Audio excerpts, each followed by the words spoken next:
Hello students, आज हम पढ़ेंगे ionisation energy. Periodic properties of elements में सेकंड प्रॉपर्टीज है आयनाइजेशन एनर्जी। क्या होती है आयनाइजेशन एनर्जी? आयनाइजेशन वर्ड का मतलब क्या है? आयोनाइज होना। ठीक है, एक एटम का आयन में बदलना, और उस एटम को आयन में बदलने के लिए जो एनर्जी चाहिए, इट मीन्स आयनाइजेशन एनर्जी। अब इसको समझते हैं। जैसे मान लिया मैंने एक सोडियम का एटम लिया, सिर्फ एक एटम। ठीक, जब एक एटम लेंगे तो उसके लिए हम वर्ड बोलेंगे आइसोलेटेड। अकेला है, इट मीन्स आइसोलेटेड। और जब हम आयनाइज करते हैं तो गैसियस फॉर्म में होता है।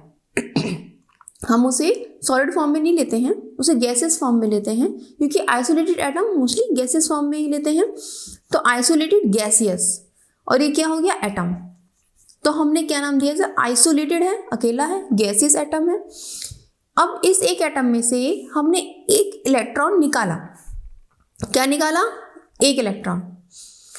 अब एक इलेक्ट्रॉन ऐसे तो निकलेगा नहीं, कुछ ना कुछ एनर्जी तो देनी पड़ेगी। जैसे मान लिया आप किसी को ऐसे ही रुपए तो दोगे नहीं अपने पास। आपकी पॉकेट मनी जो है, कोई आपसे मांगेगा या कोई आपसे रिक्वेस्ट करेगा, तो कहीं ना कहीं किसी को कोई ना कोई एफर्ट तो करना ही पड़ेगा, तभी आप उसको 1 रुपया दोगे। या फिर आपको अपना एक पेन देना है अपने फ्रेंड को, तो उसे कहीं ना कहीं ज़रूरत होगी, वो आपसे कहेगा, रिक्वेस्ट करेगा। ठीक है, या पता लगा बदमाश हुआ तो छीन भी लेगा। तो कहीं ना कहीं एक एनर्जी लगानी पड़ेगी किसी भी रूप में, तभी आप उसको दोगे। इसी तरह से एक एटम है, अपना एक इलेक्ट्रॉन निकालने की कोई ना कोई एनर्जी तो उसको देनी पड़ेगी, तभी उसमें से एक इलेक्ट्रॉन निकलेगा। तो वो जो एनर्जी एक सोडियम एटम से सोडियम का एक आयन बनने में देनी पड़ती है, वो एनर्जी कहलाती है आयनाइजेशन एनर्जी। क्लियर हुआ? एक एटम हमने कोई सा भी ले लिया, सोडियम ले लो, कोई भी ले लो, कोई सा भी एक एटम, उसमें से एक इलेक्ट्रॉन निकालने के लिए जो एनर्जी उसे देनी पड़ती है, वो एनर्जी कहलाती है आयनाइजेशन एनर्जी। और उससे वो किस में बदल जाता है? कैटायन में बदल जाता है, यानी कि उसका आयनाइजेशन हो गया। क्लियर हो गया बात? तो यहाँ जो एनर्जी लग रही है हम उसे कहेंगे आयनाइजेशन एनर्जी। तो क्या इसकी डेफिनेशन बनती है? आप डेफिनेशन भी लिख लें साथ में। The amount of energy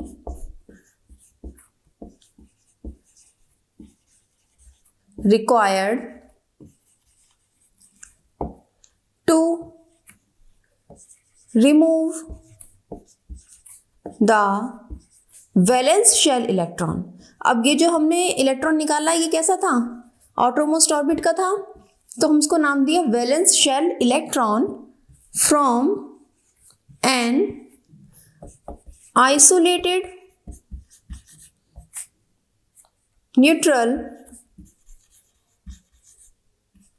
gaseous atom. अच्छा, हमने यहाँ न्यूट्रल वर्ड क्यों यूज किया? न्यूट्रल वर्ड इसलिए यूज किया, अगर हम आयन वाला लेंगे तो बात थोड़ी ना बनेगी। हमने आयनाइजेशन एनर्जी एक एटम के लिए निकालनी है, तो एटम कैसा होता है? न्यूट्रली तो होता है। इसलिए isolated neutral gaseous atom to form the amount of energy required to remove the valence shell electron from an isolated gaseous atom to form a cation is called ionization energy। ठीक है, the amount of energy required to remove the valence shell electron from an isolated neutral gaseous atom to form a cation is called ionization energy। Clear हो गई बात? अब इस ionization energy के कई सारे नाम हैं। ठीक है, कई सारे नाम हैं, 2 नाम और पढ़ेंगे हम इसको आयोनाइजेशन पोटेंशियल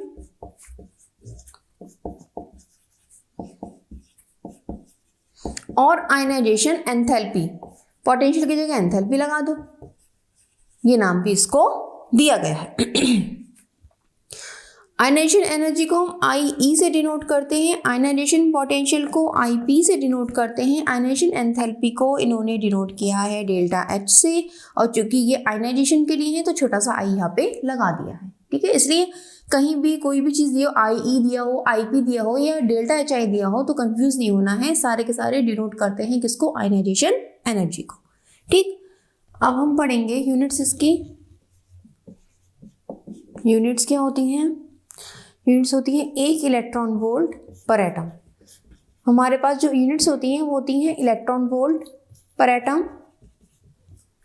और kilo joule per mole and kilo calorie per मोल। अगर हम एक एटम के लिए लेते हैं आयनाइजेशन एनर्जी तो हम इलेक्ट्रॉन वोल्ट में निकालते हैं, 1 मोल के लिए लेते हैं तो किलो जूल और किलो कैलोरी, 2 हम यूनिट्स इस्तेमाल करते हैं। ठीक है, तो अच्छा हम इसकी वैल्यूज निकालें, आपस में एक दूसरे को कैसे इंटर कन्वर्ट करते हैं। 1 इलेक्ट्रॉन वोल्ट पर एटम होता है 1.6 इंटू 10⁻⁻19 जूल पर एटम। ठीक है, एक एटम के लिए जूल में इतनी वैल्यूज होती हैं। हम इसको निकालें पर मोल में, 1 मोल के लिए निकालें तो हम क्या करेंगे 6.02 इंटू 10⁻23 से गुणा कर देंगे तो ये वैल्यू जूल पर मोल में हमारे पास आ जाएगी। जब हमने कैलकुलेट किया तो हमारे पास आया 9.63 इंटू 10⁻4 जूल पर मोल। अब हम इसे किलो जूल में चेंज कर सकते हैं, किलो जूल में चेंज करा 1000 से डिवाइड कर दिया क्योंकि 1 kilo joule is equal to 1000 joule. ठीक है, 1000 से डिवाइड किया तो कितना आया 9.6 into 10⁻1 joule kilo joule per mole. ठीक है, हम इसको लिख सकते हैं 96.3 किलो जूल पर मोल। तो हमारे पास क्या वैल्यू आ गई, 1 electron volt per atom is equal to 96.3 kilo joule per mole. ठीक है, इस वैल्यू को आप नोट कर लीजिए। ये तो हमारी हो गई इलेक्ट्रॉन वोल्ट से किलो जूल में बदलने के लिए। अब नेक्स्ट और आती है, वो क्या है,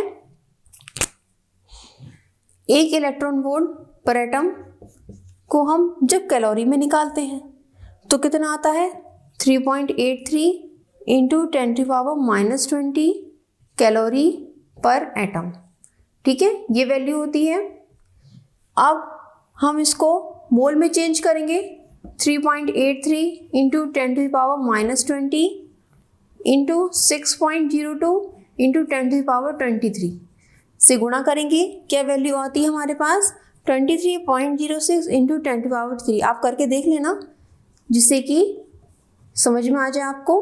कैलोरी किलो कैलोरी में चेंज करेंगे 23.06 इंटू 10⁻3 से हमने डिवाइड कर ही दिया किलो कैलोरी में चेंज करने के लिए, तो ये हमारे पास ये वैल्यू आ गई। तो हमारे पास क्या वैल्यू आई, 1 electron volt per atom is equal to 23.06 kilo calorie per mole. ये दोनों वैल्यूज़ हैं, ये आप याद कर लीजिए, जब भी कोई प्रॉब्लम वगैरह होती है उसमें काम आती है।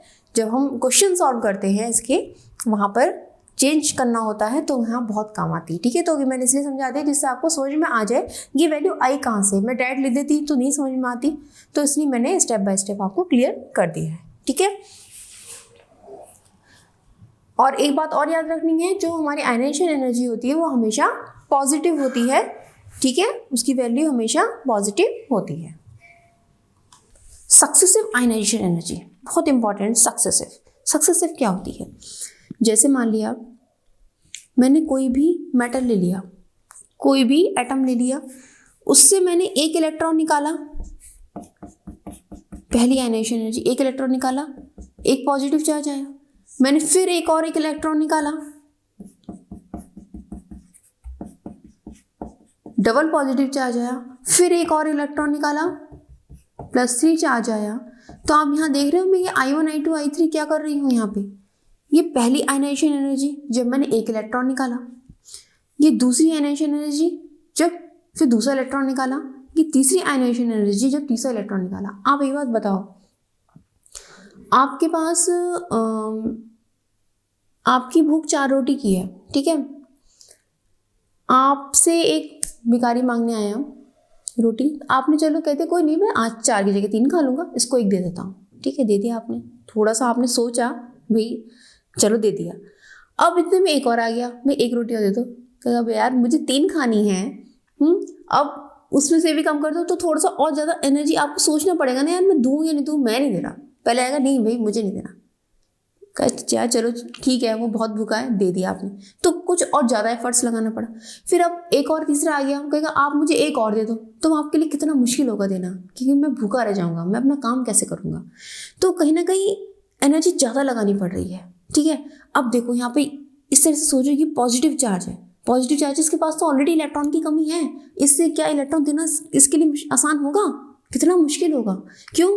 इफेक्टिव न्यूक्लियर चार्ज बढ़ चुका है, इलेक्ट्रॉन कम हो चुका है, पॉजिटिव चार्ज ने अपना एक आधिपत्य स्थापित कर रखा है, उसमें से एक इलेक्ट्रॉन खींचना मुश्किल नहीं होगा। इसलिए हमेशा second ionization energy first ionization energy से ज़्यादा होती है। और इसी तरह से सेम कंडीशन यहाँ पे है। अब एक तो एक दो इलेक्ट्रॉन निकल चुके हैं ऑलरेडी और ज़्यादा इफेक्टिव न्यूक्लियर चार्ज बढ़ चुका है, इसमें से एक और इलेक्ट्रॉन निकालना और मुश्किल हो जाएगा। तो यानी कि I2 जो है I1 से ज़्यादा होती है और I3 I2 से भी ज़्यादा होती है। यानी कि सक्सेसिव आयनाइजेशन एनर्जी का मतलब क्या है, एक के बाद एक जो आयनाइजेशन एनर्जी एक एक करके जब हम इलेक्ट्रॉन निकालते जाते हैं तो वो हमेशा बढ़ती जाती है। ये बात आप हमेशा याद रखने, सक्सेसिव आयनाइजेशन एनर्जी हमेशा बढ़ती जाती है। एक एक करके इलेक्ट्रॉन जब हम निकालते जाते हैं, I2 हमेशा I1 से ज़्यादा होता है और I3 भी I2 से ज़्यादा होता है, ठीक है। ये चीज़ आपको याद रखना है, ये इंपॉर्टेंट है हमेशा, ठीक। ये हमारे पॉइंट हो गया। अब आगे बढ़ते हैं। अब आते हैं फैक्टर्स, इसको भी मैं रफ कर देती हूँ। फैक्टर्स अफेक्टिंग आयनाइजेशन एनर्जी, ठीक है। आयनाइजेशन एनर्जी को कौन कौन से फैक्टर इफेक्ट डालते हैं? सबसे पहला फैक्टर है हमारा एटॉमिक साइज, ठीक। एटॉमिक साइज सोचो, एटॉमिक साइज जब छोटा होगा तो क्या होगा? ये हमारे पास न्यूक्लियस है जिसमें प्रोटॉन भरे हुए हैं और न्यूट्रॉन है, चारों ओर इलेक्ट्रॉन चक्कर लगा रहे हैं। एक एटम हमारे पास एक ये है और एक एटम हमारे पास ये है।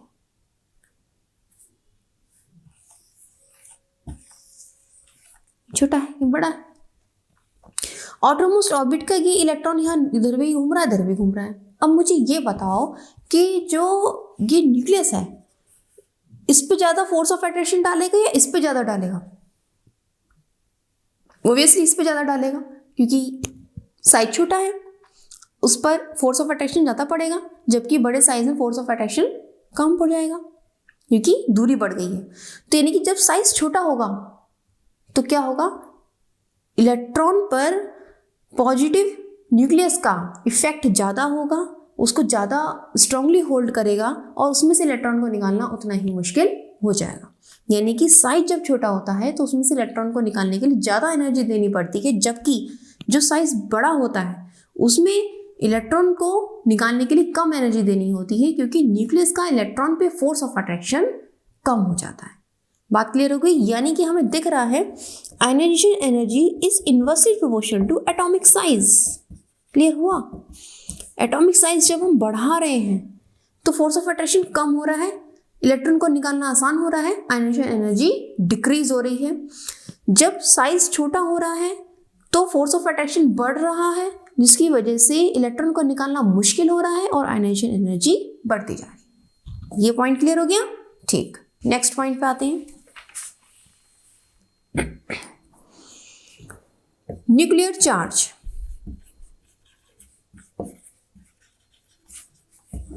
न्यूक्लियर चार्ज, अभी जो मैंने फिगर बनाई, ठीक है, उसमें अगर मैं यहाँ न्यूक्लियर चार्ज एक है, यहाँ पे खूब सारा न्यूक्लियर चार्ज है, तो अब बताओ जो आउटरमोस्ट ऑर्बिट का इलेक्ट्रॉन है उस पर फोर्स ऑफ अट्रैक्शन बढ़ेगा या घटेगा? बढ़ेगा ऑब्वियसली। जब पॉजिटिव चार्ज ज़्यादा होगा तो उसको ज़्यादा स्ट्रांगली होल्ड करेगा और आसानी से निकलने नहीं देगा। तो यानी कि जैसे जैसे न्यूक्लियर चार्ज बढ़ता जाता है, आउटरमोस्ट ऑर्बिट के इलेक्ट्रॉन पर फोर्स ऑफ अट्रैक्शन बढ़ता जाता है और उसके बढ़ते जाने से इलेक्ट्रॉन को निकालना उतना ही मुश्किल हो जाता है, क्योंकि उतनी ज़्यादा एनर्जी देनी पड़ेगी। यानी कि जो इफेक्टिव न्यूक्लियर चार्ज होता है ठीक है, उसके डायरेक्टली प्रोपोर्शनल होता है आयनाइजेशन एनर्जी के, या ionization energy effective nuclear charge के डायरेक्टली प्रोपोर्शनल होती है। ठीक है, ये पॉइंट क्लियर हो गया। नेक्स्ट पॉइंट पे चलते हैं। नेक्स्ट पॉइंट हमारा आता है स्टेबिलिटी ऑफ ऑर्बिटल। अच्छा, ये चीज बहुत इंपॉर्टेंट है, स्टेबिलिटी ऑफ ऑर्बिटल। ये हम कैसे पता लगाते हैं? ये हम पता लगाते हैं इलेक्ट्रॉनिक कॉन्फ़िगरेशन से। किससे? इलेक्ट्रॉनिक कॉन्फ़िगरेशन से, शॉर्ट में लिख देती हूँ मैं। ठीक है, वो कैसे? दो कंडीशंस होती हैं, एक होती है हाफ फिल्ड कंडीशन, एक होती है फुल फिल्ड कंडीशन। इसको हम थोड़ा सा एग्जाम्पल से समझते हैं। नाइट्रोजन है, नाइट्रोजन का क्या होता है एटॉमिक नंबर? बताओ आप। 7। कॉन्फ़िगरेशन लिखो, 1s2 2s2 2p3। ठीक है, न्याय कितने इलेक्ट्रॉन? 10। 1s2 2s2 2p6। ठीक, थोड़ा सा हमसे वो बनाते हैं, किस तरह का बनता है?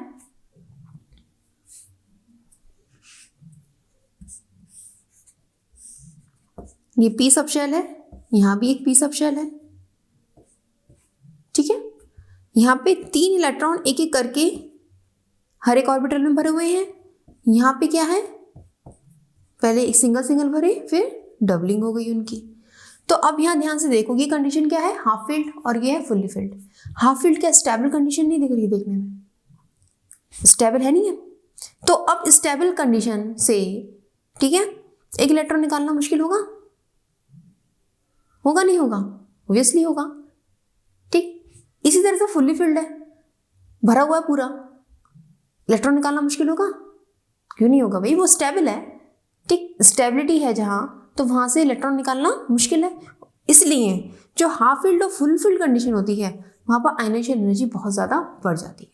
जब स्टेबिलिटी होगी, उससे इलेक्ट्रॉन को निकालना उतना ही मुश्किल, उतनी ज्यादा एनर्जी देनी होगी, आयनाइजेशन एनर्जी बढ़ जाएगी। क्लियर? ठीक है, तो यानी कि ionization energy directly proportional to stability. जितनी ज्यादा स्टेबिलिटी होगी, आयनाइजेशन एनर्जी बढ़ती जाएगी। नेक्स्ट पॉइंट लेके चलते हैं, पेनिट्रेशन इफेक्ट। आप पहले इनको समझ लो एक एक पॉइंट को, फिर मैं सबको एक साथ बता दूंगी क्या क्या इफेक्ट होता है, जिससे जल्दी याद हो जाएगा आपको। पेनिट्रेशन इफेक्ट, पेनिट्रेशन इफेक्ट क्या होता है? पेनिट्रेट करना, अंदर तक घुस जाना। कौन करता है पेनिट्रेट ज्यादा न्यूक्लियस को? सबसे पास में कौन सा ऑर्बिटल होता है? एस ऑर्बिटल ही तो होता है। उसके बाद होता है पी, उससे दूर डी, उससे एफ, दूर एफ। सबसे ज्यादा पेनिट्रेशन पावर किसकी होती है? एस की। ठीक है, और उससे कम पी की। तो जिन इलेक्ट्रॉन्स की ज्यादा पेनिट्रेशन पावर होती है, तो वो उतनी ज्यादा न्यूक्लियस के पास होते हैं और उतनी ज्यादा न्यूक्लियस से बंधे रहते हैं। तो उन इलेक्ट्रॉन्स को निकालना उतना ही मुश्किल हो जाता है। ठीक है, क्योंकि पेनिट्रेशन पावर ज्यादा होती है। बात क्लियर हो गई? जैसे हाइड्रोजन में 1s1 कंडीशन है और हीलियम में 1s2 कंडीशन है, या फुल्ली फिल्ड कंडीशन है। लेकिन यही बात मैं कहूँ मैग्नीशियम में भी 1s2, मैग्नीशियम में 3s2 कंडीशन आती है। ठीक है, तो क्या है, एस में क्या है, इलेक्ट्रॉन को निकालना थोड़ा मुश्किल हो जाता है। ठीक है, पेनिट्रेशन पावर ज़्यादा हो जाती है, इलेक्ट्रॉन को निकालना उतना ही मुश्किल। तो क्या कहेंगे हम, एक लाइन में कहें तो ionization energy directly proportional to penetration effect. जितना पेनिट्रेशन ज़्यादा होगा, आयनाइजेशन एनर्जी उतनी बढ़ती जाएगी। ठीक है, एस के लिए ज़्यादा होगी, पी के लिए उससे कम, डी के लिए उससे कम, एफ के लिए सबसे कम। क्लियर हो गई बात? ठीक है, अब एक और बचा है हमारा इफेक्ट, वो क्या है? Shielding effect. क्या बचा है? Shielding effect.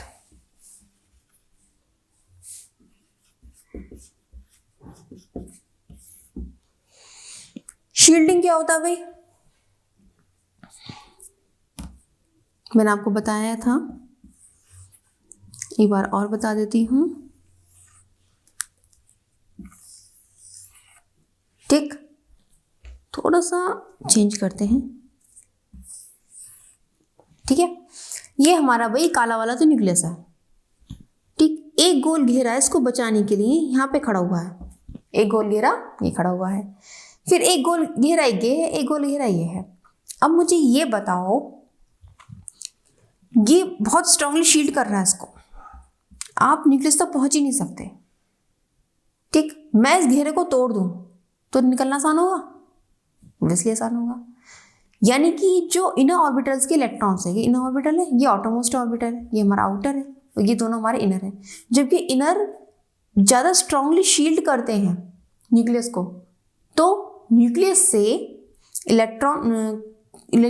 से जो force of attraction outermost orbit पर लगेगा वो कम हो जाएगा, ऑब्वियसली कम हो जाएगा। जब कम हो जाएगा तो क्या होगा, इलेक्ट्रॉन आसानी से निकल जाएगा। जब आसानी से निकल जाएगा तो इसका मतलब क्या है, आयनाइजेशन एनर्जी कम हो जाएगी। तो यानी कि जितना स्ट्रांगली शील्ड, यहाँ क्या है शील्डिंग, ये शील्डिंग हो रही है, दोनों के दोनों उसकी एक पहरेदार की तरह रक्षा कर रहे हैं। शील्डिंग बढ़ गई, आउटर पर जो इफेक्टिव न्यूक्लियर चार्ज था वो घट गया, घटने से क्या हो गया, आयनाइजेशन एनर्जी कम हो गई। बात क्लियर हो गई, समझ लेना इस बात को, रटना नहीं बिल्कुल भी। तो ionization energy inversely proportional to shielding, जितनी ज़्यादा शील्डिंग होगी उतना आउटरमोस्ट ऑर्बिट पे उतनी ज़्यादा रक्षा होगी न्यूक्लियस की, जितनी ज़्यादा शील्डिंग उतनी ज़्यादा रक्षा होने से क्या होगा, आउटरमोस्ट ऑर्बिट के इलेक्ट्रॉन्स पर फोर्स ऑफ अट्रैक्शन कम हो जाएगा, आसानी से उसको निकाल पाओगे, आयनाइजेशन एनर्जी कम हो जाएगी। क्लियर होगी। तो ये सारे फैक्टर्स थे जो आयनाइजेशन एनर्जी पर इफेक्ट डालते हैं। ठीक है, अब हम इसको ओवरऑल पढ़ लेना, नहीं तो उड़ जाएंगे माइंड से क्या क्या पढ़ा। ठीक है, इसको आप लिख लो याद रखने के लिए। Ionization energy is directly proportional to effective nuclear charge, या न्यूक्लियर चार्ज कह सकते हैं, इसको शॉर्ट में जेड इफेक्ट बोलते हैं। इफेक्टिव न्यूक्लियर चार्ज जितना ज़्यादा होगा आयनाइजेशन एनर्जी उतनी ज़्यादा हो जाएगी। इसी inversely proportional to size, atomic size जितना छोटा होगा आयनाइजेशन एनर्जी उतनी ज़्यादा होगी। Directly proportional to stability of orbitals fully filled half filled condition है तो आयनाइजेशन एनर्जी बढ़ जाएगी। पेनिट्रेशन इफेक्ट जितना ज़्यादा होगा आयनाइजेशन एनर्जी उतनी ज़्यादा हो जाएगी। और inversely proportional to shielding effect, जितनी शील्डिंग ज़्यादा होगी फोर्स ऑफ अट्रैक्शन कम हो जाएगा और आयनाइजेशन एनर्जी कम हो जाएगी। ठीक है, तो ये हमारे 5 फैक्टर्स हैं। ये कितने हैं, 5 हैं। ये हम हर एक पे पढ़ेंगे। हमने एटॉमिक रेडियस में पढ़ा, आयनाइजेशन एनर्जी पढ़ा, ऐसी इलेक्ट्रॉन एफिनिटी में भी पढ़ेंगे और इलेक्ट्रोनेगेटिविटी में भी पढ़ेंगे। ये 5 फैक्टर्स हैं जो आयनाइजेशन एनर्जी पर इफेक्ट डालते हैं। ठीक है, आपने इसको क्लियरली समझ लिया है, आप इसे नोट कर लीजिए, याद करने में आपको आसानी रहेगी। ठीक है, नेक्स्ट वीडियो में मैं लेकर आऊँगी ट्रेंड्स, जो पीरियडिक टेबल में around the period around the group ionization energy का क्या ट्रेंड रहता है, क्या उसमें एक्सेप्शन भी होते हैं जो बहुत इंपॉर्टेंट होते हैं, इनको हमें समझना जरूरी है। एक्सेप्शन आए क्यों हैं, कैसे हैं, वो हम नेक्स्ट वीडियो में डिस्कस करेंगे। आज की वीडियो में इतना ही, इसमें पढ़ते रहिए। All the best.